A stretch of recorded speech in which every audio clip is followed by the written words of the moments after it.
యేసుక్రీస్తు నామములో కూడి వచ్చిన మీ అందరికీ ప్రత్యేకమైన వందనాలు తెలియజేస్తున్నాను.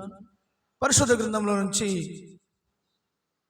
ఇర్మియా గ్రంథం 39వ అధ్యాయము 18వ వాక్య భాగాన్ని చదువుకుందాం.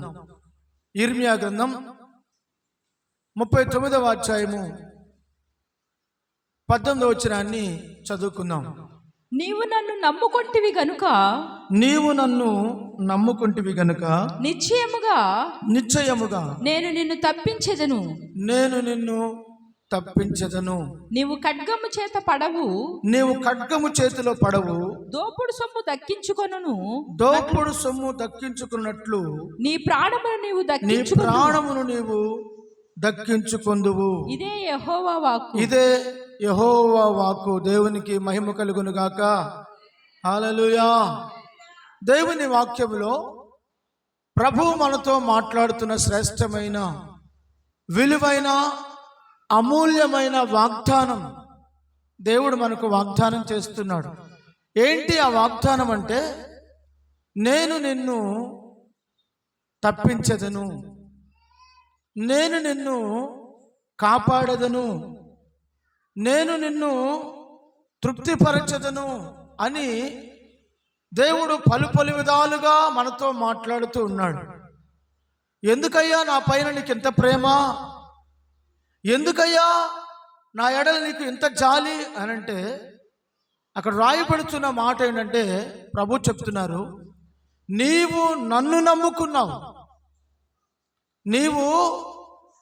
నమ్ముకున్నావు గనుక నేను నిన్ను నిశ్చయముగా తప్పిస్తాను అని ప్రభువు మాట్లాడుతూ ఉన్నాడు. దోపుడు సొమ్ము దక్కించుకున్నట్లుగా నీ ప్రాణాన్ని దక్కించుకుంటావు. ప్రభువు మనలను ప్రేమించడానికి ప్రధానమైన కారణం, మనం నమ్ముకున్నాం. నమ్మిన మన దేవుడు నట్టేట్లో మనల్ని ముంచేసేవాడు కాదు. నీ కర్మరా అనుభవించు అని మధ్యలో చేయి వదిలేసేవాడు కాదు. నువ్వు చేసుకున్నది నువ్వు అనుభవించు అని వదిలిపెట్టి మనల్ని సిగ్గుపరిచేవాడు కాదు. మన ప్రభువు మనతో చెప్పుచున్న మాట ఏంటంటే, నీవు నన్ను నమ్ముకున్నావు, నేను నీ చెయ్యి విడువను, అంతము వరకు తోడై నడిపిస్తాను, అంతము వరకు ప్రేమిస్తాను, అంతము వరకు నిన్ను నేను కాపాడుతాను. కనుక ఇదిగో సమాప్తి వరకు సదాకాలం నిన్ను విడువక నీతో నేను ఉన్నాను అని చెప్పాడు మన ప్రభు. యుగ సమాప్తి వరకు మనతో ఉన్నవాడు, మనల్ని కాపాడుటకు చాలినవాడు. ఎందుకు కాపాడుచున్నాడు మనలను అంటే, మనం చదువుకున్న లేఖన భాగములో, నీవు నన్ను ప్రేమించుచున్నావు, నీవు నన్ను నమ్ముకున్నావు. ఆ ఒక్క కారణమే. మనం ఎందరో మనుషులు నమ్ముతాం, తెలిసిన వాళ్ళని నమ్ముతాం, అయిన వాళ్ళని నమ్ముతాం, బంధువులు నమ్ముతాం, రక్త సంబంధికులు నమ్ముతాం, తోడబుట్టిన వాళ్ళని నమ్ముతాం, మన గ్రామంలో మన పట్టణంలో మనకు తెలిసిన వాళ్ళ దగ్గరికి వెళతాం, వాళ్ళ మాటలు మనం నమ్ముతాం. కానీ ఆ మాటలు ఏవి కూడా నమ్మదగినవిగా ఉండవు.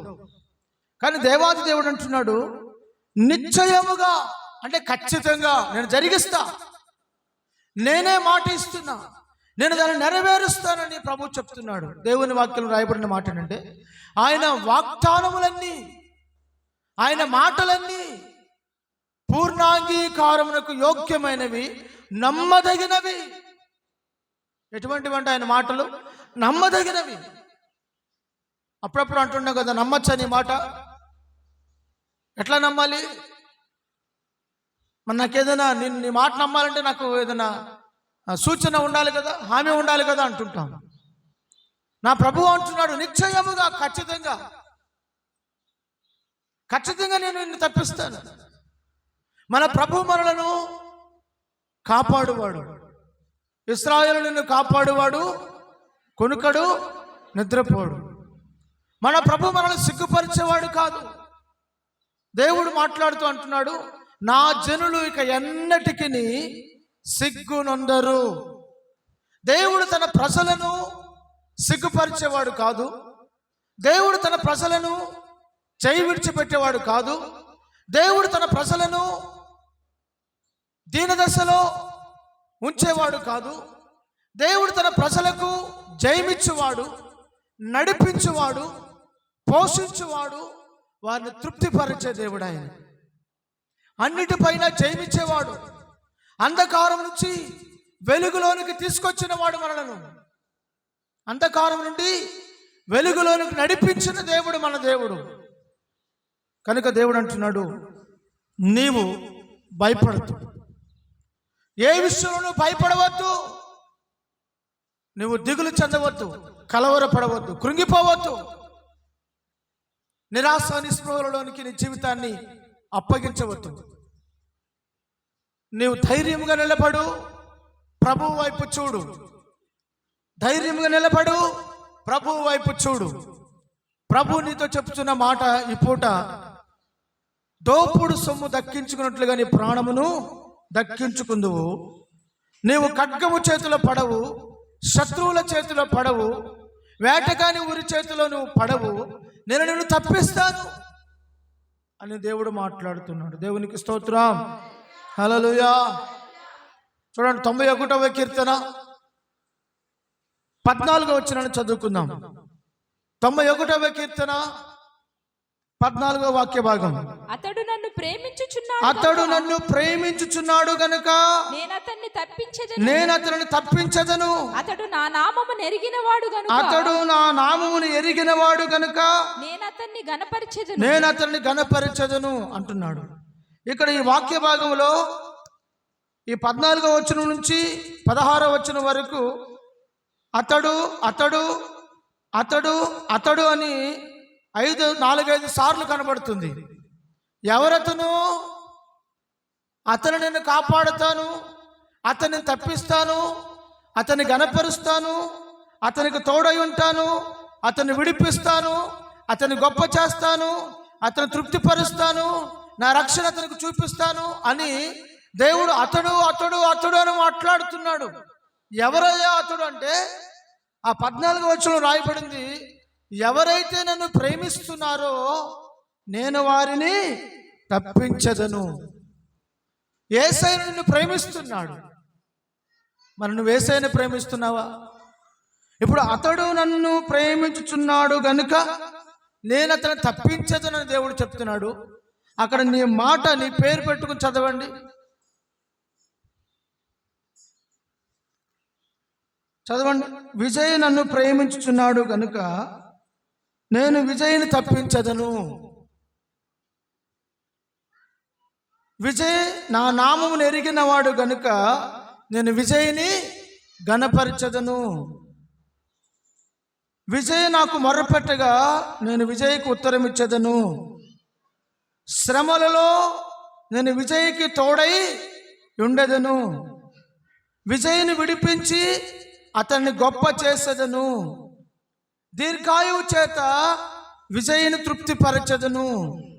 నా రక్షణ విజయ్కి చూపించదను. అది అతడు అతడు అతడు అతడు అతడు అంటే ఎవరతను?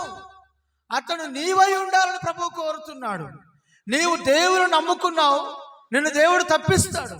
కానీ రెండవదిగా నువ్వు చేయవలసిన ప్రాముఖ్యమైన పని ఏంటంటే, నువ్వు నమ్ముకోవడం మాత్రమే కాదు, నిత్యము నువ్వు యేసయ్యను ప్రేమించాలి. ఏం చేయాలి? మనుషుల్ని ప్రేమిస్తాం, పిల్లల్ని ప్రేమిస్తాం, వస్తువుల్ని ప్రేమిస్తాం, బంగారాన్ని ప్రేమిస్తాం, ఆస్తిపాస్తుల్ని ప్రేమిస్తాం, వస్త్రాల్ని ప్రేమిస్తాం, వెండిని ప్రేమిస్తాం, కనబడిన ప్రతిదాన్ని ప్రేమిస్తుంటాం.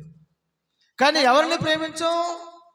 ఎవరి వల్ల మనం ఆశీర్వదించబడుతున్నామో, ఎవరి వల్ల మనం కాపాడబడుతున్నామో, ఎవరి వల్ల మనం తృప్తిపరచబడుతున్నామో, ఎవరి వల్ల మన జీవితాలు ఎలాగూ ఉన్నాయో క్షేమంగా, ఆ దేవుని మనము స్తుతించం, కనపరచం.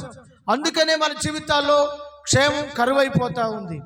కనుక దేవుని వాక్యం అంటుంది, నీవు నన్ను నమ్ముకున్నావు కనుక నేను నిన్ను ఏం చేస్తాను? విడిపిస్తాను, తప్పిస్తాను. ఇక్కడ అంటున్నాడు, అతడు నన్ను ప్రేమించుచున్నాడు గనుక నేను అతనికి ఉత్తరం ఇచ్చేదను అని మాట్లాడుతున్నాడు. 3వ వచనం చదవండి. 91వ కీర్తన 3వ వచనం. వేటగాని ఊరిలో నుండి వేటకాని ఊరి నుండి ఆయన నిన్ను విడిపించును. ఆయన నన్ను విడిపించెను. నాశనకరమైన తెగులు రాకుండా నాశనకరమైన తెగులు రాకుండా నన్ను రక్షించును. రక్షించెను. సరేండి, వేటకాని ఊరి నుండి ఆయన నన్ను విడిపించెను. నాశనకరమైన తెగులు రాకుండా ఆయన నన్ను రక్షించెను. ఆయన నన్ను విడిపించెను. ఆయన నన్ను రక్షించెను. నీవు నన్ను నమ్ముకున్నావు గనుక నేను నిన్ను విడిపించదను, నేను నిన్ను రక్షించదను. మన ప్రభువైన యేసుక్రీస్తు పేరేమిటి? రక్షకుడు. ఎవరైనా రక్షకుడు. కనుక రక్షించడానికి యేసుక్రీస్తు ప్రభు ఈ లోకానికి వచ్చాడు. మన ప్రాణాత్మ దేహ శరీరములను సంరక్షించి పోషించి తృప్తిపరచి ఉన్నత స్థలములపై నిలిపి నిత్య రాజ్యాన్ని మనకి ఇవ్వడానికి ఆయన మనం రక్షించడానికి లోకానికి వచ్చాడు. దేవుడు అంటున్నాడు, నీవు నన్ను నమ్ముకున్నావు గనుక నేను నిన్ను తప్పించదను. నీవు నన్ను నమ్ముకున్నావు గనుక నేను రక్షించదను. నీవు నన్ను నమ్ముకున్నావు గనుక విడిపిస్తాను వేటకాని ఊరి నుండి అని దేవుడు మాట్లాడుతున్నాడు. నాశనకరమైనది ఏది నిన్ను తాకకుండా నిన్ను రక్షణలో నడిపిస్తాను. Praise the lord. Hallelujah, hallelujah. ఈ రోజున అనేక మందికి ఉండడానికి ఇళ్ళున్నాయి, పెద్ద పెద్ద భవనాలు ఉన్నాయి, ఎక్కడికక్కడ సీసీ కెమెరాలు ఉన్నాయి, ఇంటి ముందు కుక్కలు ఉన్నాయి, గేటు బయట వాచ్మెన్ ఉంటాడు. అర్థమవుతుందండి? 24 గంటలు సెక్యూరిటీ ఉంటుంది. కానీ వారికి ఏమి లేదు, కాపుదల లేదు, వారికి ఏమి లేదు, రక్షణ లేదు, వారికి ఏమి లేదు, క్షేమము లేదు. అయినా ఏదో ఒక రకంగా వారి ఇంటిలోనికి దొంగ చొరబడతాడు, మొత్తం నాశనం చేస్తాడు, దోచుకుంటాడు, హత్య చేస్తాడు. దొంగ దేనికి వస్తాడు? నీ ఇంట్లోకి వచ్చి హాయ్ బాగున్నావా అని చెప్పి నేను పలకరించి వెళ్ళిపోవడానికి వస్తాడా? నిద్రపోతున్న నేను లేపి ఒకసారి నీ ముఖం చూసి వెళ్ళిపోదామని చెప్పి వచ్చానని చెప్పి నీ ముఖం చూసి హాయ్ బాగున్నావా పడుకో అని చెప్పి వెళ్ళిపోతాడా? అందుకు వస్తాడు దొంగ. దొంగ దేనికి వస్తాడు? దొంగ దేనికి వస్తాడు? చూడండి పరిశుద్ధ గ్రంథంలోంచి యోహాను సువార్త 10:10. యోహాను సువార్త 10వ అధ్యాయము 10వ వచనం. దొంగ దొంగతనమును హత్యను నాశనమును చేయుటకు వచ్చును గాని మరి దేనికి రాడు. దొంగ దేనికి వస్తాడంట? 3 విషయాలు రాయబడ్డాయి అక్కడ. 1 దొంగతనము చేయడానికి, 2 నాశనము చేయుటకు, 3 హత్య చేయుటకు. ఈ 3. వాడు వచ్చాడంటే ఇల్లు గొల్లే, వాడు వచ్చాడంటే పని అయిపోయినట్టే, వాడు వచ్చాడంటే నాశనమే, మొత్తం ఖాళీ చేసేస్తాడు. వాడు వచ్చేటప్పుడు ఒట్టి చేతితో ఊపుకుంటూ వస్తాడా? దొంగని ఇంట్లోకి ఎప్పుడైనా వచ్చాడు అనుకోండి, ఒట్టి చేతితో వస్తాడా? ఏం తీసుకొస్తాడు? మారణాయుధాలు తీసుకుని వస్తాడు. ఏదో కత్తో, చాకో, తుప్పు చాకో, ఏదో ఒకటి తుప్పు పట్టిన చాకన్నా జోగులు పెట్టుకుని వస్తాడు. ఎందుకు? ఒకవేళ ఎదురు తిరిగితే, ఒకవేళ ఇవ్వనంటే, ఒకవేళ కాదంటే నిద్రపోతున్న నీ మెడక మీద కత్తి పెట్టి లే, తాళాలు ఎక్కడున్నా తీ అంటాడు. తాళాలు ఎక్కడున్నాయో తీ అని నీ చేత తాళాలు తీపిచ్చి, నీ చేత మొత్తం ఎక్కడెక్కడ అన్ని తీపిచ్చి బయట వేయించి అన్నీ కూడా వాడు సంచులు వేయించి మొత్తం మూట కట్టమంటాడు. మూట కట్టిన భుజాన్ని ఎత్తుకొని ఇక వెళ్ళిపోతూ ఉంటాడు. వెనకాల పడ్డామనుకో చంపేస్తానంటాడు. అరిసేవనుకో అరిసేవ చంపేస్తానంటాడు. నిన్ను అరవనివాడో అడానికి రానివాడికి చేతులు కట్టుకొని ప్రాణరక్షణ కోసం మౌనం ఉండిపోవలసింది. కారణం ఏంటి తెలిసిన? ప్రాణం అంటే ఎవరికైనా భయం. కనుక దేవుని వాక్యం అంటుంది, దొంగ దేనికి వస్తాడంట? దొంగతనం చేయడానికి. దొంగ దేనికి వస్తాడు? నాశనం చేయడానికి. దొంగ దేనికి వస్తాడు? హత్య చేయడానికి. ఈ దొంగ ఎవరు? వాక్యానుసారంగా సాతాను, దయ్యము, అపవిత్రత, పాపము, చీకటి, వ్యభిచారము, దొంగతనము, హత్యలు, నాశనము, జగడగుండి మాటలు, కోపము, అసూయ, ద్వేషం, ఇవన్నీ సాతాను యొక్క పిల్లకాయలు. సైతాన్ యొక్క ఏంటి? పిల్లకాయలు అనమాట. ఇవన్నీ వాడి చుట్టూ పిల్లకాయలు ఉంటారు. పిల్లలు ఎవరుంటారు? పిల్లలు ఉంటారు. ఆ పిల్లలు వాడేం చెప్తే అది చేస్తాడు. ఎవరయ్యి? పాపము, ద్వేషము, అసూయ, కోపము, ఇవన్నీ కూడా. కనుక ఇవన్నీ సాతాను యొక్క గుణలక్షణాలు. కనుక మనం గుర్తుపట్టవలసిన ప్రాముఖ్యమైన విషయం ఏంటంటే, నీకు విలువైనది దేవుడిచ్చాడు. ఈ రోజున మనిషికి విలువైనది ఏంటో జనాలకు అర్థం కావట్లా. మొదటిగా దేవుడిచ్చిన ఆత్మ. దేవుడిచ్చిన ఆత్మ ఎంతో విలువైనది. దాన్ని నాశనం చేసుకొని నరకాగ్నికి పంపుకుంటున్నారు చాలామంది. రెండవదిగా ఆరోగ్యమే మహా గొప్ప భాగ్యం. అన్నీ ఉన్నా ఆరోగ్యం లేకపోతే అతడు ఏమీ అనుభవించలేడు. అన్నీ ఉన్న ఆరోగ్యం లేకపోతే పట్టుపరుపు పైన పొరలలేడు, పడుకోలేడు, నిద్ర పట్టదు. అన్నీ ఉన్నా కడుపు నిండా తినలేడు. అన్నీ ఉన్నా సంతోషం అతని జీవితంలో ఉండదు. ఎందుకని? షుగరు, బీపీ, థైరాయిడ్, చెప్పండి, ఇంకా క్యాన్సరు, ఇంకా రకరకాల వ్యాధులన్నీ వారి శరీరంలో ఉన్నాయి. ఎందుకు అంటే సాతాను వచ్చాడు. ఎక్కడికి వచ్చాడు? వారి దేహంలోనికి వచ్చాడు. వారి ఇంటిలో దోచుకున్నాడు. నీ ఆరోగ్యాన్ని దోచుకున్నాడా? నీ యొక్క శక్తిని దోచుకున్నాడా? నీ బలమును దోచుకున్నాడా? కనుక దేవుని వాక్యం అంటుంది, వాడు వస్తాడు.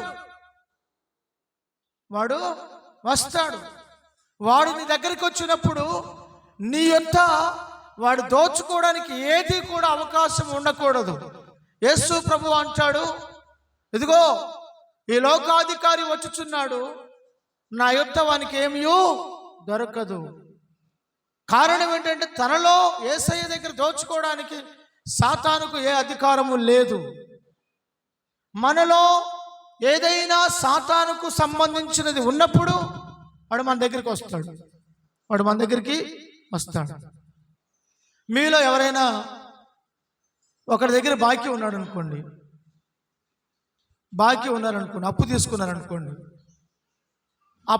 అప్పు ఇచ్చినవాడు, మీకు అప్పు ఇచ్చినవాడు మౌనంగా ఉంటాడా? ఖాళీగా ఉంటాడా? నువ్వు ఎక్కడికైతే అక్కడికి వస్తాడు. ఆడికి మధ్యరాత్రి ఉండదు, తెల్లవారుజాము ఉండదు, మిట్ట మధ్యాహ్నం ఉండదు. ఎప్పుడు పడితే అప్పుడు, ఎక్కడ పడితే అక్కడ వస్తాడు. ఒకవేళ నువ్వు బస్ స్టాండ్లో కనపడ్డావు అనుకో, ఎప్పుడెత్తావు డబ్బులు? ఈ బస్ స్టాండ్ బాబు అంటే నాకైనా అనవసరం, ఎప్పుడెత్తావు డబ్బులు అంటాడు. ఒకవేళ నువ్వు పెళ్లిలో కనపడ్డావు అనుకో అప్పులోడికి, ఆ పెళ్లిలో కూడా నిన్ను అడుగుతాడు, ఏమని? ఎప్పుడెత్తావు? ఎంతకాలం మంది నువ్వు తీసుకొని? నీ పరువు తీసేస్తాడు. కారణం ఏంటి తెలుసునా? వాడు దొంగ. దేవుని వాక్యం అదే అంటుంది, నీవు దోచుకొనపడకూడదు. అయితే అదే వాక్యం చూడండి, చాలా చక్కని మాట రాయబడింది. దొంగ దోచుకోవడానికి, హత్య చేయడానికి, నాశనం చేయడానికి వచ్చాడు కానీ మరి దేనికి రాడు? గొర్రెలకు జీవము కలుగుటకును అది సమృద్ధిగా కలుగుటకు నేను వచ్చి తిని అంటున్నాడు. కింద వచనం కూడా చదవండి. మీతో నిశ్చయముగా చెప్పుచున్నాను, నేను గొర్రెలకు మంచి కాపరిని. నేను గొర్రెలకు మంచి కాపరిని.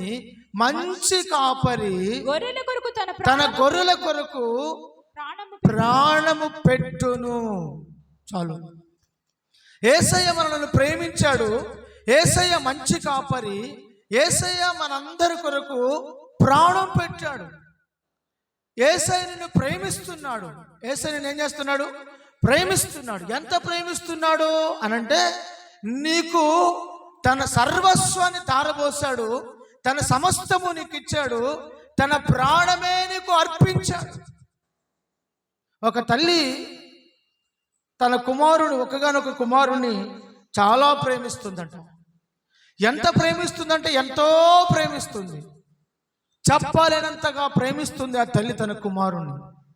రేయనక పగలనక, ఎండనక, వాననక, మంచనక, బురదనక, మట్టి అనక, ఏ పని ఉంటే ఆ పనికి వెళ్ళి కూలీనార చేసుకొని తన కుమారుని పోషిస్తూ తన కుమారుని చదివిస్తూ ఉంది. మట్టి పనికి కూడా వెళ్ళి, ఎక్కడ పని ఉంటే అక్కడికి వెళ్ళి, ఏ పని దొరికితే ఆ పనికి వెళ్ళి, అవసరమైతే నైట్ పూట కూడా కొంత సమయం పనిచేసి, ఉదయాన్నే లేచి మరొక చోట పనిచేసి, దినమునకు 3 చోట్ల పనిచేస్తూ తన కుటుంబంలో తన కుమారుడు ఏమీ కొదవలేని వాడుగా, వెలితి తెలియని వాడుగా ఉండాలని ఆశించి తల్లి పెంచింది, బాగా చదివించింది. సుదూర ప్రాంతాలకు చదువుకోవడానికి వెళ్ళాడు. చదువు పూర్తయిన తర్వాత ఉద్యోగం వచ్చింది. ఉద్యోగం వచ్చిన తర్వాత తల్లి అనుకుంది, నా కుమారుడికి మంచి ఉద్యోగాన్ని దేవుడు ఇచ్చాడు, ఇప్పుడు నా కుమారుడికి ఒక మంచి జీవిత భాగస్వామిని ఇచ్చి పెళ్లి చేయాలని ఆశించి తల్లి నాన్న తిప్పలు పడి తన కుమారుడికి వివాహం జరిపించింది. సరైన జీవిత భాగస్వామిని వెతికి తన కుమారుడికి వివాహం చేసింది. వివాహం చేసిన తర్వాత ఆ కుమారుడు తన యొక్క భార్యను తీసుకొని దూర ప్రాంతం వెళ్ళిపోయి, ఎక్కడైతే ఉద్యోగం వచ్చిందో మరలా ఉద్యోగంలో జాయిన్ అయిపోయి ఉద్యోగం చేసుకుంటూ ఉన్నాడు. తల్లి ఆశతో ఎదురు చూస్తూ ఉంది, ప్రతిరోజు ఆశతో ఎదురు చూస్తూ ఉంది. నా కొడుకు ఫోన్ చేస్తాడేమో, నా కుమారుడు ఫోన్ చేస్తాడేమో, నా కుమారుడు నాతో మాట్లాడతాడేమోనని తల్లి ప్రతిరోజు ఎదురు చూస్తూ ఉంది. 1 రోజు, 2 రోజులు, 3 రోజులు, నెల, సంవత్సరం గడిచిపోతూ ఉంది. కుమారుడు దగ్గర నుంచి ఎటువంటి ఫోను రావడం లేదు. ఆ తల్లి ఎంతగానో కుమిలిపోతూ ఉంది, ఎంతగానో నలిగిపోతూ ఉంది, ఎంతగానో బాధపడుతూ ఉంది. కానీ ఎటువంటి ఫోన్ కాల్ రాలేదు. కొన్ని దినాల తర్వాత ఆ కుమారుడికి వార్త వెళ్ళింది, నీ తల్లి చనిపోయింది అని. వెంటనే ఆ కుమారుడు బయలుదేరి పరుగున తన తల్లిని చూడడానికి, సమాధి కార్యక్రమం చేయడానికి వచ్చాడు. వచ్చి చూసేసరికి ఆమె తల్లిగా వాళ్ళ అమ్మ ఉన్న ఇల్లు చూశాడు. ఇంట్లో ఏమీ లేవు, ఇంట్లో కరెంటు లేదు, ఇంట్లో గ్యాస్ స్టవ్ లేదు, ఇంట్లో ఫ్రిడ్జ్ లేదు, ఇంట్లో టీవీ లేదు, ఇంట్లో బల్లలు లేవు, ఇంట్లో గ్యాస్ పొయ్యి కూడా లేదు, ఇంట్లో బీరువా లేదు. అర్థమవుతుందండి? మట్టి దాకలున్నాయి, ఒక మట్టి కుండ ఉంది, దానిలో నీళ్లున్నాయి, కొన్ని చిన్న పాత్రలు, ఒక 4-5 పాత్రలు, 2 ప్లేట్లు, 2 గ్లాసులు మాత్రమే ఉన్నాయి. ఆ ఇల్లంతా తిరిగి చూస్తే ఒక మూలన ఒక పెట్టి కనబడింది, ఇనుప పెట్టె, పాతకాలం ఇనుప పెట్టె. దాన్ని తెరచి చూస్తే దానిలో చిరిగిపోయి బాగా నలిగిపోయినటువంటి పాతగిలిన వస్త్రాలు, చీరలు 2 ఉన్నాయి. ఆ పక్కన వాళ్ళు వచ్చి అంటున్నారు, చూసావయ్యా, నువ్వు ఈరోజు కారులో తిరుగుతున్నావు, ఈరోజు నువ్వు ఏసీలో ఉన్నావు, ఈరోజు మంచి స్థితిలో ఉన్నావు అంటే కారణం నీ తల్లే. నీ తల్లి నీ కోసం రేయనక, పగలనక, ఎండనక, వాననక, మంచనక, మట్టి పని అనక, ఏ పని దొరికితే ఆ పనికి వెళ్ళి కష్టపడి ప్రతి రూపాయి దాచి నీకు పెట్టి నిన్ను పెంచి పోషించి పెద్ద చేసింది. తనకంటూ ఏమీ దాచుకోలేదు, తనకంటూ ఏమీ మిగుల్చుకోలేదు, తనకంటూ ఏమీ, కొన్నిసార్లు సరిగ్గా అన్నం కూడా తినేది కాదయ్యా, అవన్నీ నీకే ఇచ్చింది అని చెప్పగానే ఆ కుమారుడు ఆ తల్లి ప్రేమ తలంచుకొని ఉన్న చోటనే కుప్పకూలిపోయి ఆ మట్టిలో పొర్లుతూ భయంకరంగా ఏడుస్తూ ఉన్నాడు. అయ్యో, నేను ఈ స్థితిలో ఉండడానికి నా తల్లి కారణమా? నేను ఈ స్థితిలో ఉండడానికి నా తల్లే కారణమా? నా తల్లి తన కొరకు ఏమీ దాచుకోలేదు, ఏమీ ఉంచుకోలేదు. ఇంత ప్రేమ నాపై చూపించిందా నా తల్లి, కనీసం నేను ఫోన్ కూడా చేయలేకపోయానే నా బిజీలో పడి, నా యొక్క పరిస్థితిని బట్టి అని చెప్పి కుమిలి కుమిలి ఏడుస్తున్నాడు. ఈ రోజున యేసయ్య నిన్ను ఎంత ప్రేమిస్తున్నాడు తెలుసునా? నీ కొరకు తన ప్రాణమే దారబోసాడు, నీ కొరకు తన సర్వస్వమును దారబోసాడు, నీ కొరకు తనకంటూ ఏమి మిగుల్చుకోకుండా సమస్తమును నీకు ఇచ్చి వెళ్ళాడు. నీకే యేసయ్య సమస్తమును ఇచ్చి వెళ్ళాడు. దాన్ని అనుభవించడం చేత కావడం లేదు, దాన్ని వినియోగించుకోవడం చేత కావడం లేదు. నీకు అంతే తేడా. నువ్వు యేసయ్యను ప్రేమిస్తే యేసయ్య నీకు సమృద్ధిని ఇస్తాడు. దేవుని వాక్యం అంటుంది, ఇదిగో నేను గొర్రెలకు మంచి కాపరిని, గొర్రెలకు మంచి కాపరిని. మంచి కాపరి తన గొర్రెల కొరకు ఏమర్పిస్తాడంట? తన ప్రాణమే అర్పిస్తాడట. ఇప్పుడు చెప్పండి, యేసయ్య సిలువలో, కల్వారి సిలువలో తన గొర్రెలమైన మన కొరకు తన ప్రాణమే అర్పించాడు. యేసయ్యలాగా మరి ఇంకెవరైనా మన కొరకు ప్రాణాన్ని అర్పించారా? మన కొరకు సర్వము ధారబోసారా? మన కొరకు వారు ఏమైనా త్యాగం చేశారా? మన కొరకు నిన్ను ప్రేమించి నీ కొరకు ఏదైనా చేయగలిగారా? నా యేసయ్య అప్పటికి ఇప్పటికి ఎప్పటికీ కూడా ఆయన ప్రేమ మారదు. ఆయన ప్రేమ శాశ్వతమైన ప్రేమ. ఆయన అంటున్నాడు, నేను నిన్ను ప్రేమిస్తున్నాను, అంతము వరకు ప్రేమిస్తున్నాను. ఎప్పటిదాకంట? అంతవరకు.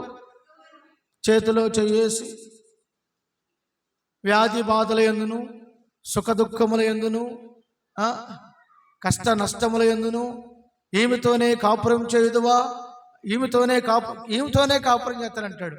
ఈయనతోనే కాపురం చేదువా పెళ్లి కుమారు చెప్పిస్తాడు. ఆమె ఈయనతోనే కాపురం చేస్తానన్నది. 6 నెలల తర్వాత ఈమె ఎక్కడ ఉండో తెలియదు, ఆయన ఎక్కడ ఉంటాడో తెలియదు. ఏదైనా వ్యాధి రాగానే ఎక్కడ ఉంది మీ ఆవిడంటే వాళ్ళ అమ్మోళ్ళ ఇంటికాడ వదిలిపెట్టి వచ్చాను. ఎక్కడ జబ్బు రాగానే, అనారోగ్యం రాగానే అక్కడ వదిలిపెట్టి వచ్చాడంట. మరి ప్రమాణం ఏమైంది? అవి మనుషుల ప్రమాణాలు, అవి మనుషుల మాటలు. జీవితకాలం తోడుండవలసిన వాడే కొన్నిసార్లు విడిచిపెట్టేస్తాడు. కానీ నా ప్రభు అంటున్నాడు, శాశ్వతమైన ప్రేమతో నేను నిన్ను ప్రేమించుచున్నాను, అంతము వరకు నేను నిన్ను కాపాడదును, అంతము వరకు నేను నిన్ను రక్షించదును, అంతము వరకు నేను నిన్ను నడిపించదును. దేవునికి స్తోత్రం, హల్లెలూయా. వేట కాని వీరి నుండి ఆయన మనలను విడిపించాడు, ఆయన మనలను కాపాడాడు. చూడండి దేవుని వాక్యం నుంచి 124వ కీర్తన 7వ వాక్య భాగం చదువుకుందాం. 124వ కీర్తన 7వ వచనం.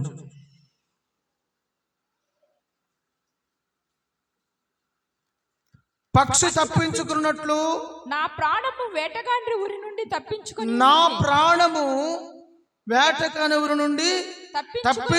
ఉన్నది. ఊరి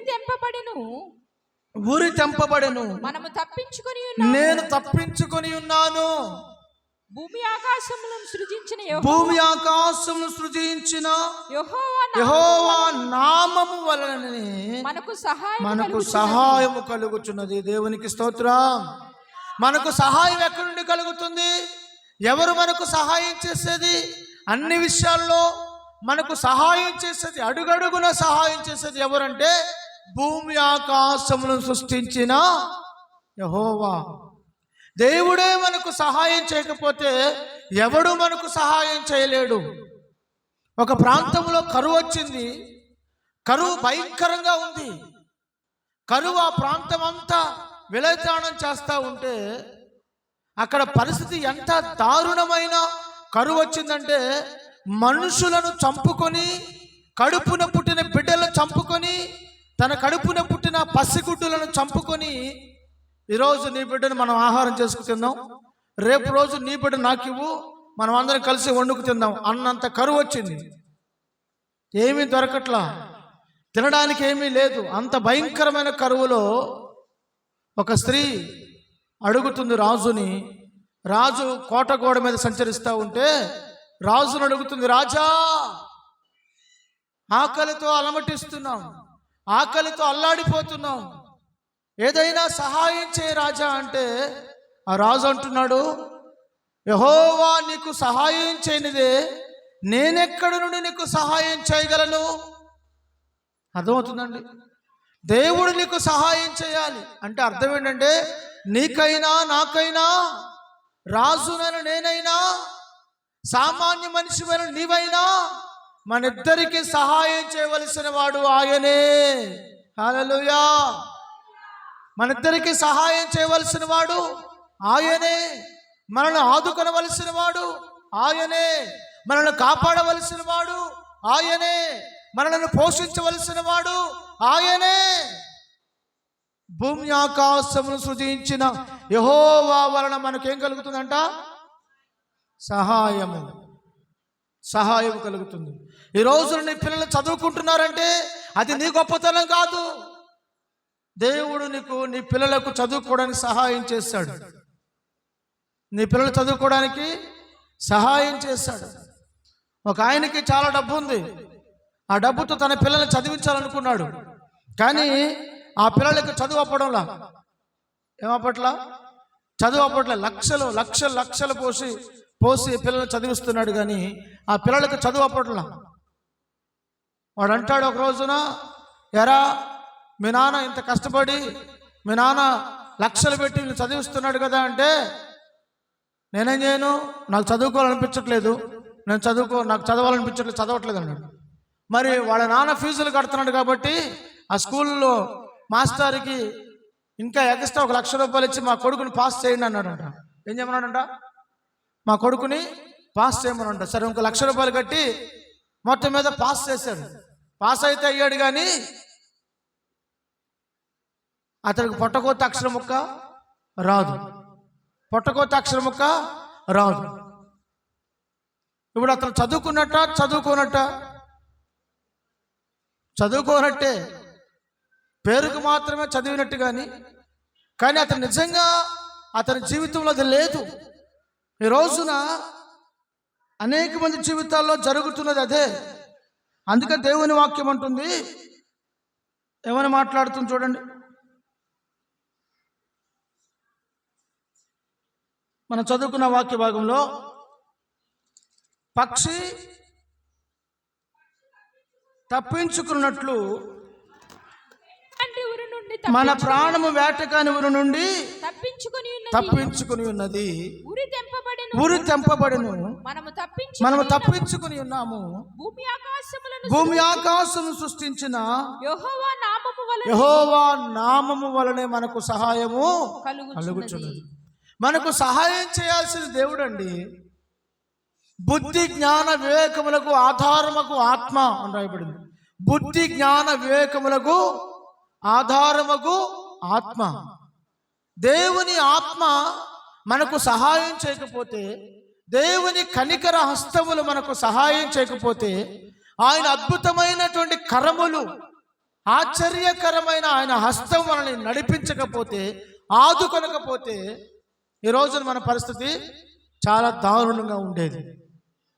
నీ పిల్లలు చదువుకుంటున్నారంటే అది దేవుని కృప. నీ భర్త ఉద్యోగం చేస్తున్నది దేవుని కృప. నీ పిల్లలు మంచిగా ఉన్నారన్నది దేవుని కృప. ఈరోజు నువ్వు ఆరోగ్యంగా ఉన్నావంటే దేవుని కృప. అప్పు లేకుండా ఉన్నావంటే దేవుని కృప.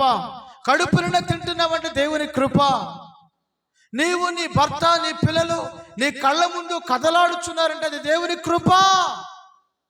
కృప కేవలం దేవుని కృప. నీవు ఆ కృపను తలంచి దేవుని స్తుతించాలి. ఏం చేయాలి? దేవుని స్తుతించాలి. స్తుతించిన కొరకే దేవుడు నిన్ను బ్రతికిస్తున్నాడు. స్తుతించిన కొరకే దేవుడు నిన్ను నిలబెడుతున్నాడు.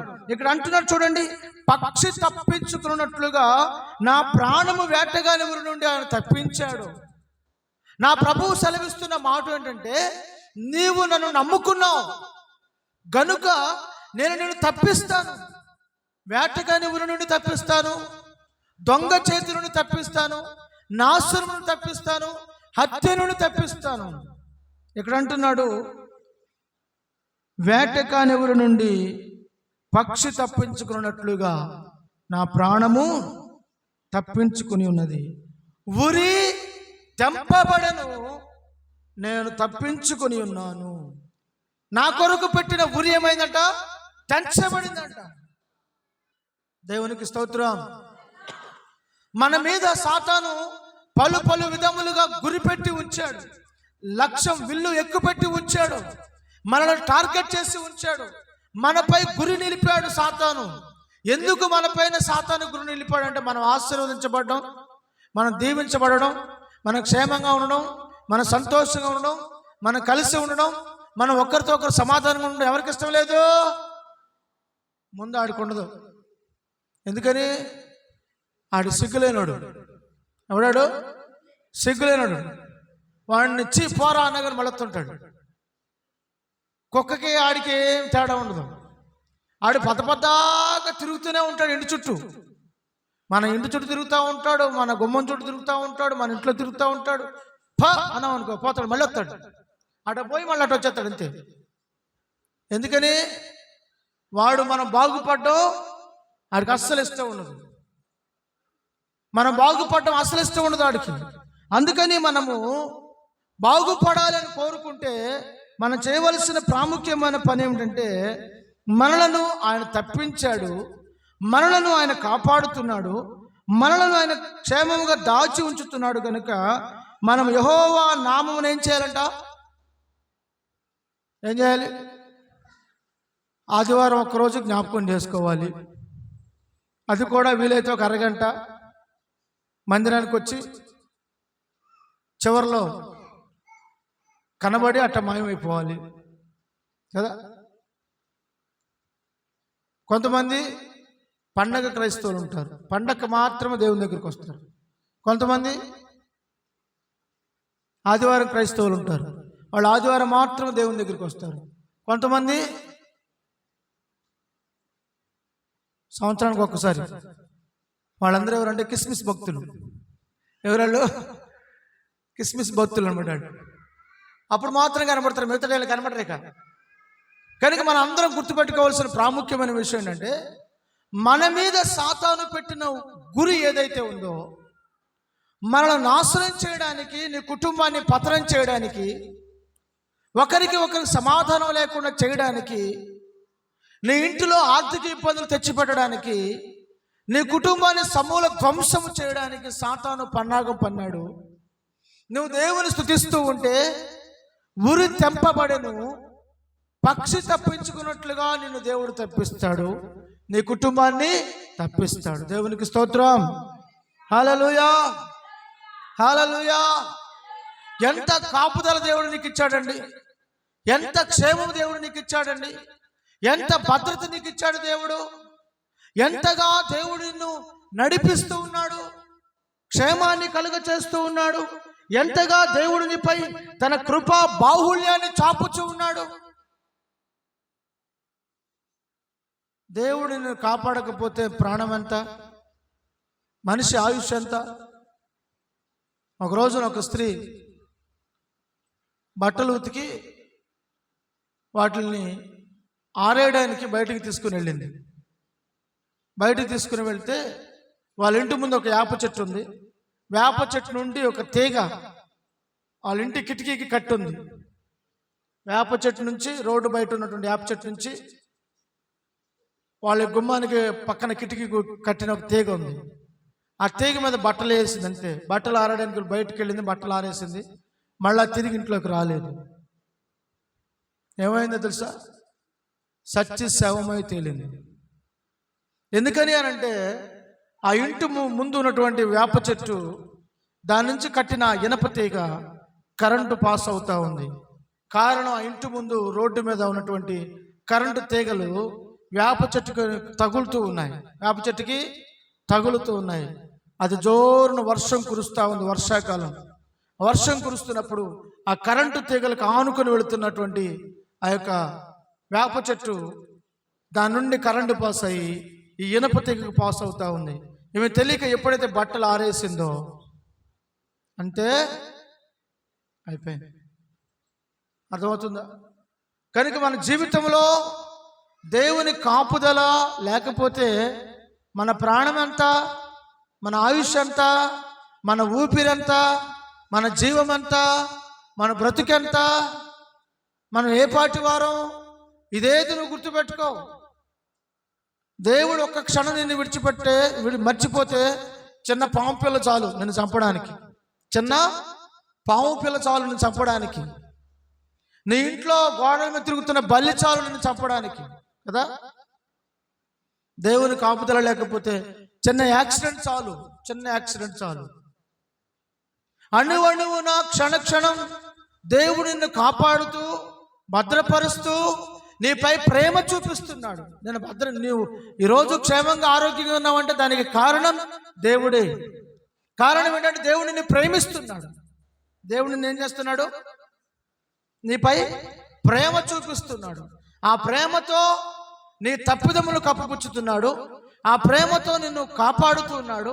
ఆ ప్రేమతో నిన్ను నడిపిస్తున్నాడు. ఆ ప్రేమతో నిన్ను పోషిస్తున్నాడు. నీవేమో ఇంకా దేవునికి విరోధంగా వెన్ను చూపించి తిరుగుతూనే ఉన్నావు. కనుక దేవుని సన్నిధిలో మనము సరిచేసుకుందుము గాక. ఆమేన్. హల్లెలూయా, హల్లెలూయా. చూడండి 142వ కీర్తన 7వ వాక్య భాగం చదువుకుందాం. నేను నీ నామమునకు కృతజ్ఞతాస్తుతులు 142వ కీర్తన 7వ వచనం. చెరసాలలో నుండి నా ప్రాణమును నేను నీ నామమునకు కృతజ్ఞతాస్తుతులు చెల్లించున్నట్లు చెరసాలలో నుండి నా ప్రాణమును తప్పించుము. అప్పుడు నీవు నాకు మహోపకారము చేసినటకు చూచి నీతిమంతులు నన్ను బట్టి అతిశయపడుదురు. దేవునికి స్తోత్రం. ఈ చదువుకునే లేఖన భాగములో ప్రభు సన్నిధిలో కీర్తనాకరుణ దావీదు చేస్తున్న ప్రార్థన ఇది. దావీదు ప్రార్థన చేస్తున్నాడు. ఏమని? దేవా, నీ నామమునకు నేను కృతజ్ఞతాస్తుతులు చెల్లిస్తాను. చెరసాల నుండి నన్ను విడిపించు. నా దేవుడు అంటున్నాడు, నీవు నన్ను నమ్ముకున్నావు అంతే. నేను నిన్ను విడిపిస్తాను, నేను నిన్ను కాపాడుతాను, నేను నిన్ను పోషిస్తాను, నేను వేటకాని ఊరి నుండి, వేటకాని చేతి నుండి నిన్ను తప్పిస్తాను అంటున్నాడు. ఇప్పుడు ప్రభు అంటున్నాడు, నేను నిన్ను చెర నుండి విడిపిస్తాను. దేని నుండి విడిపిస్తాను? చెరసాల నుండి విడిపిస్తాను. నా ప్రభు, నువ్వు ప్రార్థన చేస్తే అది ఎటువంటి చెరైనా, అది నీ కుటుంబాన్ని సాతాను పట్టి బంధించి ఉంచిన చెరసాల ఎటువంటిదైనా, దాని నుంచి నీకేం కలుగుతుంది? విడుదల కలుగుతుంది. చాలా మందికి తెలియకుండానే, వారిలో, వారి జీవితంలో, వారి కుటుంబంలో, వారి బిడ్డల జీవితంలో సాతాను కట్లు ఉంటాయి. ఏం కట్లు? పాముకి కట్లున్నట్లు, కట్ల పాముకి ఒంటి నిండా కట్లున్నట్టు సాతాను నీ కుటుంబానికి నీకు తెలియకుండానే చాప కింద నీరులాగా నీకు తెలియకుండానే నీ కుటుంబం మీదకి దాడి చేస్తాడు. నీకు తెలియకుండానే నీ కుటుంబంలో నీ బిడ్డలు కట్టేస్తాడు. నీకు తెలియకుండానే నీ కుటుంబంలో సమాధానం లేకుండా అడ్డుకట్లు వేస్తాడు. కనుక నీవు ఎటువంటి కట్లు సాతాను నీ ఇంటిని కట్టాడో, నీ ఇంటి ముందు, నీ ఇంటి బయట, నీ ఇంటి చుట్టూ, నీ బిడ్డల జీవితాలలో సాతాను ఏ కట్లయితే కట్టాడో అవి నీ కంటికి కనిపించవు, కానీ దాని ఫలితాన్ని అనుభవిస్తూనే ఉంటావు. అయితే దేవుడు అంటున్నాడు, నీవు ప్రార్థన చెయ్యి. ఏం చేయాలి? ప్రార్థన చేయాలి. నువ్వు ఎప్పుడైతే ప్రార్థన చేస్తావో దేవుడు నీ బంధకం నుంచి విడిపిస్తాడు, నీ కట్లను తెంచివేస్తాడు. అపవాది నీకు తెలియకుండా కట్టిన ప్రతి కట్లను ఆయన విడిపిస్తాడు. నీ ఎదుట సాతాను కట్టిన గొప్ప గొప్ప ప్రాకారములను, ఎరుకో ప్రాకారములను కూల్చివేస్తాడు. దుర్గములను పడద్రోస్తాడు. సాతానుకి ఖడ్గము నుంచి నిన్ను తప్పిస్తాడు. నీకు ముందుగా ఉంచినట్టు ప్రతి అడ్డుగోడను లయపరుస్తాడు. నీ ఎదురుగా ఉన్న పెద్ద పెద్ద కొండలను దేవుడు సమూల ధ్వంసం చేస్తున్నాడు. కాబట్టి ఈ దినమున నువ్వు స్తుతించడం, ప్రార్థించడం, దేవుని ఆరాధించడం నేర్చుకో. హల్లెలూయా. మనుషుల మాయోపాయమైన వంచల మాటలకు లోబడిపోయి పరుగులెత్తడం మానేసి నీ ఉన్న చోటున దేవుని స్తుతించు, ప్రార్థించు, ఆరాధించు, కీర్తించు, దేవుని వాక్యాన్ని ధ్యానం చేయి. దావీదు, కీర్తనకారుడు దావీదు దేవుని సన్నిధిలో మోకరించి ప్రార్థన చేస్తూ అడుగుతున్నాడు, నా దేవా నేను నీకు మొర్ర పెడుతున్నాను, నన్ను చెర నుండి విడిపించు, తప్పించు, నేను నీకు కృతజ్ఞతాస్తుతులను చెల్లించదను. దేవుడు మనకు చేసిన ఉపకారములకు మనం ఏమి చెల్లించి అన్న రుణము తీర్చగలమా? తీర్చలేము. వేనోళ్ల స్తుతించిన ఆయన రుణం మనం తీర్చలేము. కోటాను కోట్ల స్తుతులు చెల్లించిన ఆయన రుణం మనం తీర్చలేము. మనము తీర్చలేనంత ఉన్నతంగా దేవుడు మన ఎడల ఉపకారములు చేసి ఉన్నాడు, మేలులు చేసి ఉన్నాడు, అద్భుతాలు చేసి ఉన్నాడు, ఆశ్చర్య కార్యాలు చేసి ఉన్నాడు. చెర నుండి దేవుడు నిన్ను విడిపిస్తాడు. నా దేవుడు నిన్ను చెర నుండి విడిపించేవాడు. కనుక నువ్వు ప్రతిదినం దేవుని సన్నిధిలో, నీ ఇంటిలో వ్యక్తిగతంగా దేవుణ్ణి కలుసుకోవడం అలవాటు చేసుకో. నువ్వు ప్రతిదినం నీ ప్రభువుని కలుసుకోవడం అలవర్చుకో. దేవునితో మాట్లాడడం అలవాటు చేసుకో. ఇప్పటిదాకా మనుషులతో మాట్లాడింది చాలు, ఇప్పటిదాకా వాళ్ళతో వీళ్ళతో తిరిగింది చాలు, ఇప్పటిదాకా వాళ్ళని వీళ్ళని నమ్మింది చాలు, ఇప్పటిదాకా వాళ్ళతో వీళ్ళతో రాసుకుని పూసుకున్నది చాలు. మనసులో ద్వేషాలు, అసూయలు, పగలు, ఈర్ష్యలు పెంచుకుంటున్నావు కానీ దేవునిపై మమకారాన్ని, ప్రేమను పెంచుకొని ఆ ప్రేమను దేవునితో పంచుకుంటే, ఆ ప్రేమ దేవునిపై చూపిస్తే నీ బ్రతుకు నీకే ఆశీర్వాదకరంగా ఉంటుంది. నీ బ్రతుకు ఇతరులకు మేలుగా ఉంటుంది. నీ బ్రతుకు వలన అనేకులు సంతోషిస్తారు, వారు వెలుగులోనికి వస్తారు. హల్లెలూయా, హల్లెలూయా. అపోస్తలుడైన పౌలుని, శీలను, వారిరువురిని చెరసాల్లో వేశారు. ఎక్కడ వేశారు? చెరసాల్లో వేశారు. ఏ కారణం చేత చెరసాల్లో వేశారు తెలుసా? ఆ ఊర్లో ఒక చిన్నది ఉంది.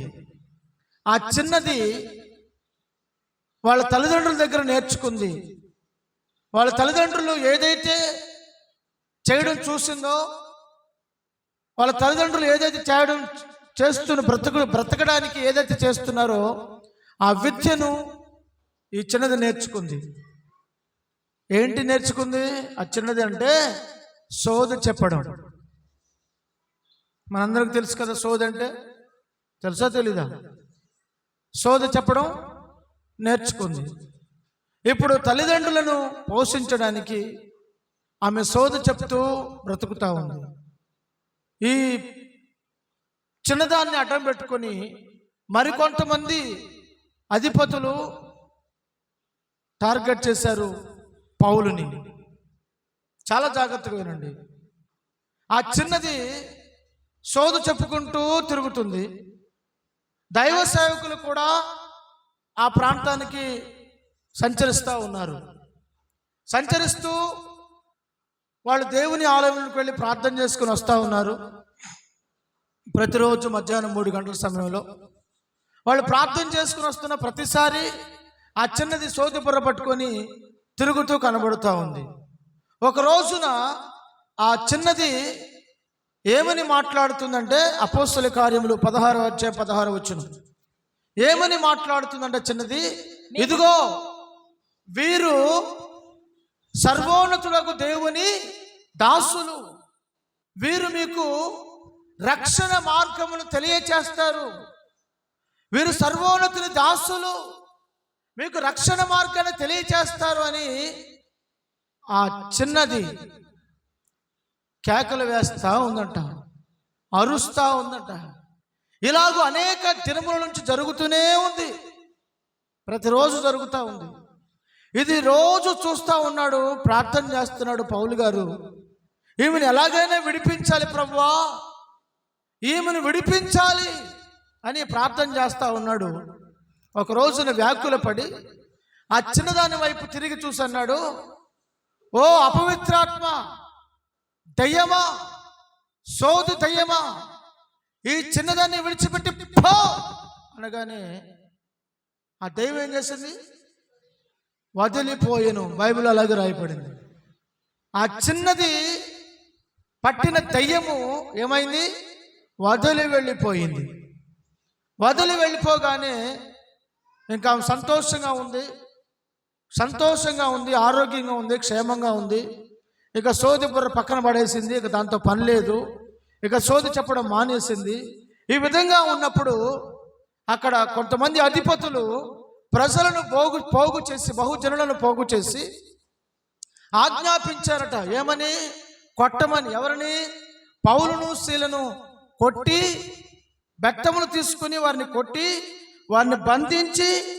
వారిని బంధించడం మాత్రమే కాదు, చెరసాల అధికారులకు అప్పగించి ఏమని చెప్పారు?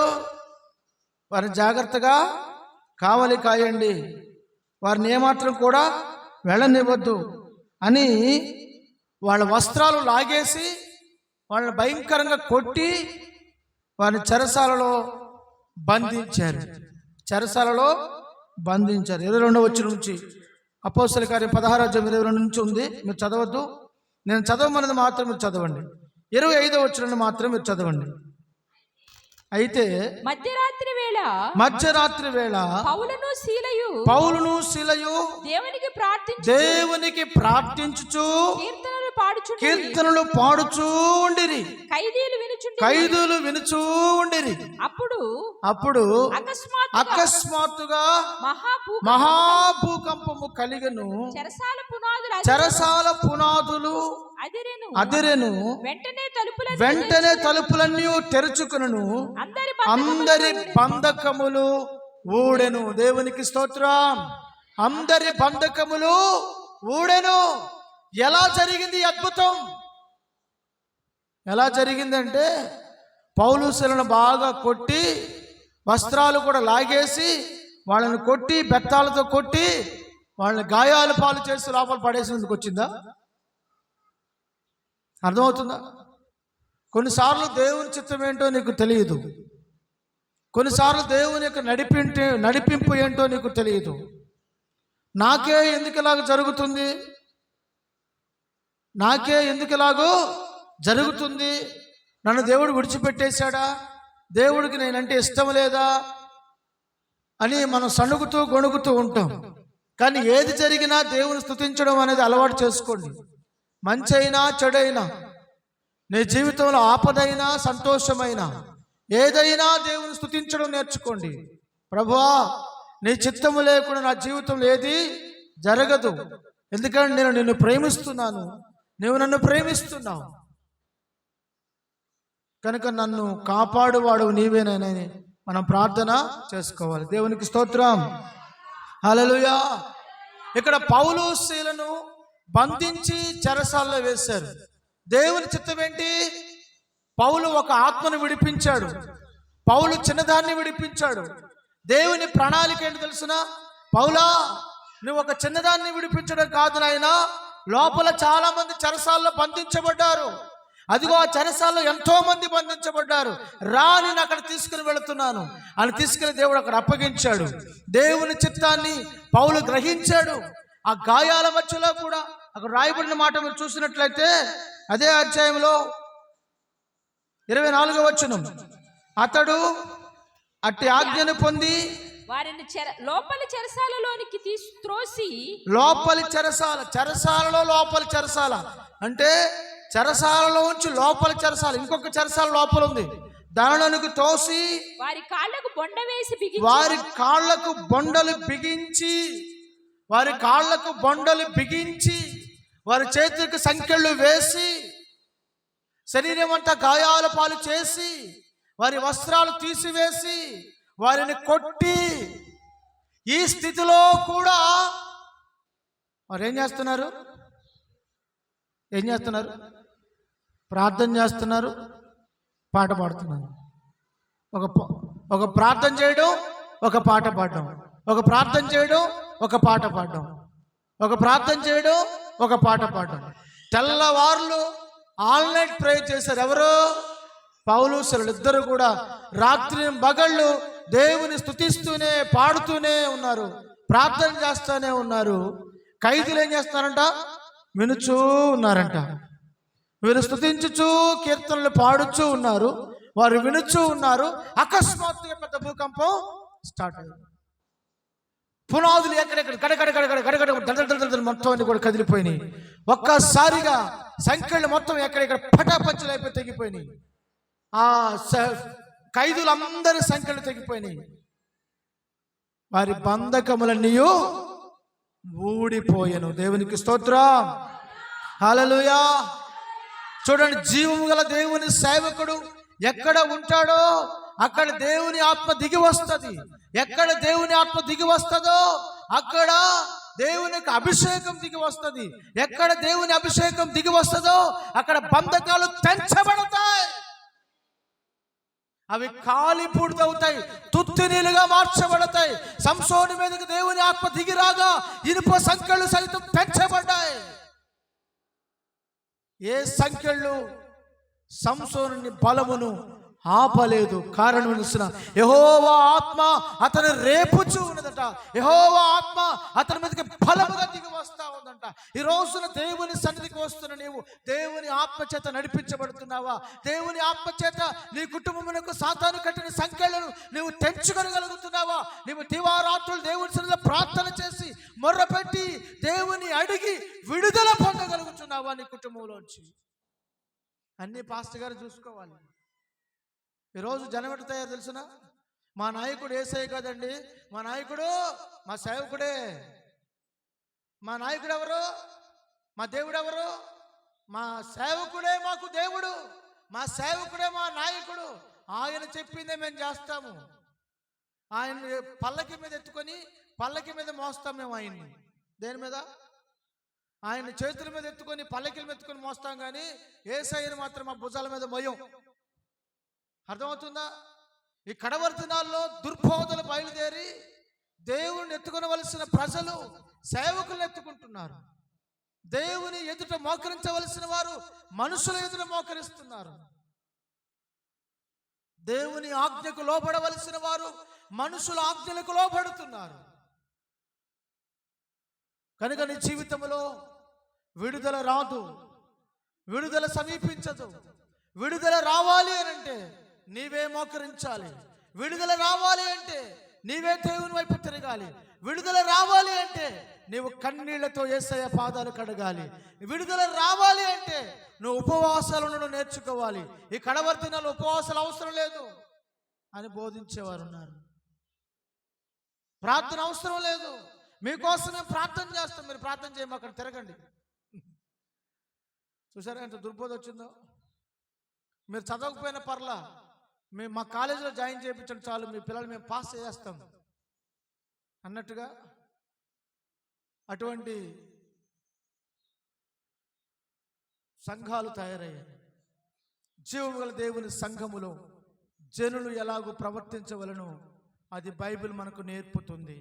పౌలు గారు ముందుగానే తెలియచేశాడు. దేవునికి స్తోత్రం, హల్లెలూయా. వారు ప్రార్థించుచూ ఉండగానే, వారు కీర్తించుచూ స్తుతి పాటలు పాడుచూ ఉండగానే సంఖ్యలు తెంచబడ్డాయి. చూడండి, వారందరూ కలిసి బూరనాదము చేస్తూ ఉండగానే, వారందరూ కలిసి దేవుని స్తుతిస్తూ ఉండగానే, వారందరూ కలిసి దేవుని ఆరాధిస్తూ ఉండగానే, వారందరూ కలిసి జయనాదము చేస్తూ ఉండగానే, వారందరూ కలిసి జయ కీర్తనలు పాడుచూ ఉండగానే ఎరుకో ప్రాకారములు కుప్ప కూల్చబడ్డాయి. హల్లెలూయా. ఎరుకో ప్రాకారాలు మనుషుల చేతుల ద్వారా అవి కూల్చబడవు. అంత బలమైన ప్రాకారం, ఎత్తైన ప్రాకారములు. అటువంటి ఎత్తైన ప్రాకారాలు ఎలా కూల్చారు?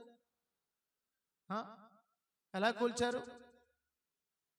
స్తుతించుట ద్వారా, ప్రార్థించడం ద్వారా, కీర్తించడం ద్వారా, దేవుని మహిమపరచడం ద్వారా. కనుక ఈ దినమున దేవుని సన్నిధిలో నా ప్రభువు నీతో మాట్లాడుతూ అంటున్నాడు, మనం తప్పించబడాలి. ప్రభు మనల్ని తప్పిస్తాడు, ప్రభు మనల్ని విడిపిస్తాడు, ప్రభు మనకు క్షేమాన్ని కలుగ చేస్తాడు. అయితే మనం ప్రభువుని ప్రేమించే వారిగా ఉండాలి.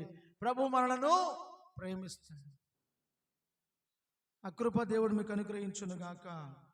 ఆమేన్. అందరు మోకరించండి, ప్రార్థన చేసుకుందాం.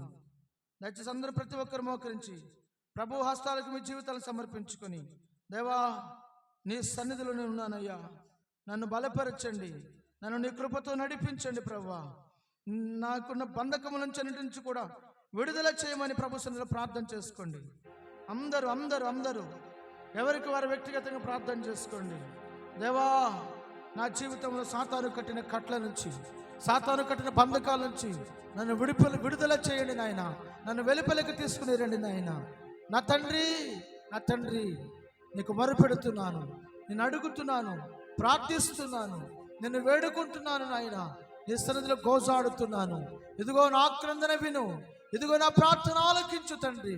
నాకు జయమివు నాయన, నా బిడ్డల జీవితంలో జయమివు, నా కుటుంబ జీవితంలో జయమివు, నా వ్యక్తిగత జీవితంలో జయాన్ని దయచేయి నాయన. మీరు మాట ఇచ్చారు, నీవు నన్ను ప్రేమించుచున్నావు, నేను నిన్ను తప్పించదని మీరు సెలవిచ్చారయ్యా. నీవు నన్ను నమ్ముకున్నావు కనుక నేను నిన్ను తప్పించదని మాట ఇచ్చావు తండ్రి, మీ స్తోత్రం. ఇదిగో దోపుడు సొమ్ము దక్కించుకున్నట్లుగా నీ ప్రాణాన్ని దక్కించుకుంటాను మీరు సెలవిచ్చారయ్యా. నేను నిన్ను భద్రంగా కాపాడదని మీరు సెలవిచ్చారు. ప్రార్థన చేసుకుందాం, అందరూ ప్రార్థన చేసుకోండి.